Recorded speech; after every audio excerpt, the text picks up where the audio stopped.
A parceria Transpacífica, também conhecida como TPP, voltou aos noticiários após a decisão do presidente dos Estados Unidos, Donald Trump, de retirar o país do acordo comercial. A CNA já tinha elaborado um estudo sobre os impactos para a agropecuária brasileira com o TPP, mas também apresentou diversas possibilidades na região da Ásia e do Pacífico. E quem vai explicar tudo para você é a assessora econômica e de relações internacionais da CNA, Gabriela Kozer. Muito bom dia, seja bem-vinda. Bom dia, Lara. Gabriela, a negociação de mega acordos regionais, como a parceria Transpacífica, acaba interferindo diretamente nas barreiras comerciais e na criação de normas para o comércio internacional nos próximos anos.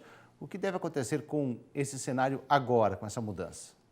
O que acontece? O TPP foi o maior acordo negociado nos últimos 20 anos. A gente fala que o TPP é um acordo de uma nova geração, um acordo que não engloba só questões tarifárias, ou seja, ele não engloba apenas reduções de tarifas para exportações, mas também questões como sanitárias, fitossanitárias, que são muito importantes para o agronegócio, questões de compras governamentais, outros tipos de assuntos que são de regulação. Então, ele é um acordo moderno e que engloba legislações para convergir para o mesmo caminho. Então, por exemplo, dificuldades, às vezes, barreiras que a gente enfrenta por questões burocráticas, elas podem ser facilitadas com o acordo de comércio. E o TPP é um exemplo desses.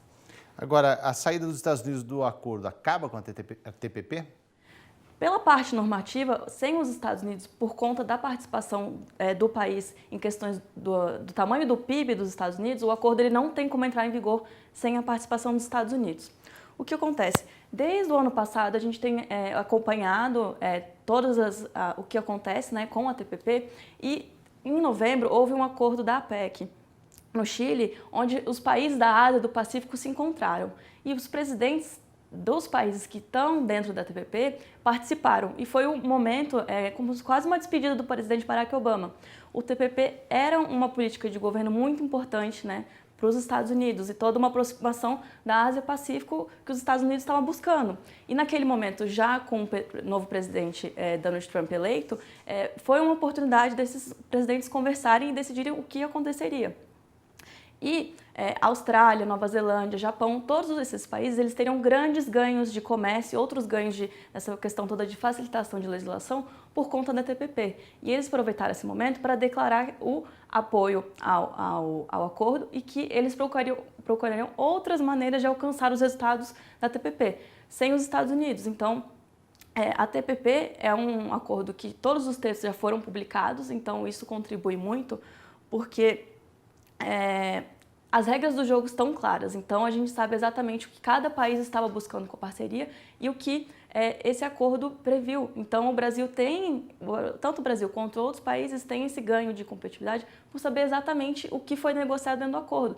E acordos demoram um grande período de tempo para serem negociados. E com tudo publicado, a gente sabe que esses países, por não quererem perder os benefícios que teriam com o acordo, eles vão buscar, então, a partir dessas regras do jogo, novos acordos, para não perder todos esses benefícios.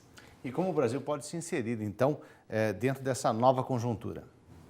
Um exemplo que eu dei agora, o Brasil, por exemplo, ele tem as regras do jogo, então a gente sabe qual foi a abertura comercial que o Japão deu para os outros países dentro da TPP, então isso é um ganho de competitividade. Além disso, no nosso estudo, a gente analisou então, os impactos da parceria Transpacífica na agropecuária brasileira. A gente observou que o Brasil ele tem um potencial de exportação para esses países da Ásia e Pacífico. A gente já tem também uma participação nesses mercados da TPP.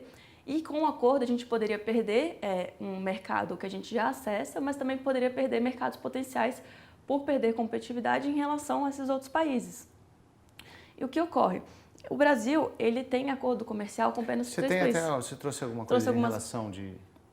Aqui a gente tem, então, sobre o estudo. E aqui a gama de acordos que a parceria já possuía. Aqui é o que eu estava citando, que o Brasil ele tem acordos vigentes com apenas 3 países dentro da TPP, e são acordos de baixa cobertura, principalmente para a agropecuária, que normalmente é vista por esses países como um pouco mais sensibilidade. Então, o Brasil ele tem apenas 3 acordos com Peru, Chile e México, e é uma oportunidade tanto de aumentar esses acordos agora já sabendo qual foi a abertura comercial que cada um desses países fez para a TPP, mas também de acessar esses mercados potenciais que a gente ainda não acessa por não ter acesso, mas às vezes não com tanta competitividade por conta de questões tarifárias. Agora, o fim da TPP, por exemplo, é uma oportunidade para o fim do isolamento do Brasil nas negociações internacionais? É uma oportunidade exatamente por que eu estava citando. Agora a gente tem as regras do jogo claras. Todas as informações estão na mesa. A gente fez esse estudo, né? Então a CNA apresentou esse estudo e apresentando mercados potenciais e mercados que a gente perderia competitividade. Sem os Estados Unidos, o acordo acabou, sim, mas provavelmente ele vai continuar sendo utilizado para as próximas negociações. E o que acontece? Desse modo, a gente pode buscar oportunidades nesse país, agora sabendo, então, o que a gente pode acessar, o que a gente tem interesse. E esse trabalho está sendo feito pela CNA, apresentando nosso estudo tanto para as associações, enfim, para todo o setor privado, mas também para o setor público, sabendo quais são os produtos que a gente quer acessar e quais países a gente tem essa competitividade para conseguir aumentar nossas exportações. Então, especialmente a questão da agropecuária nesse contexto todo agora. Agropecuária, sim. E os Estados Unidos, a gente, na nossa análise, observou que seria o principal beneficiário da parceria transpacífica.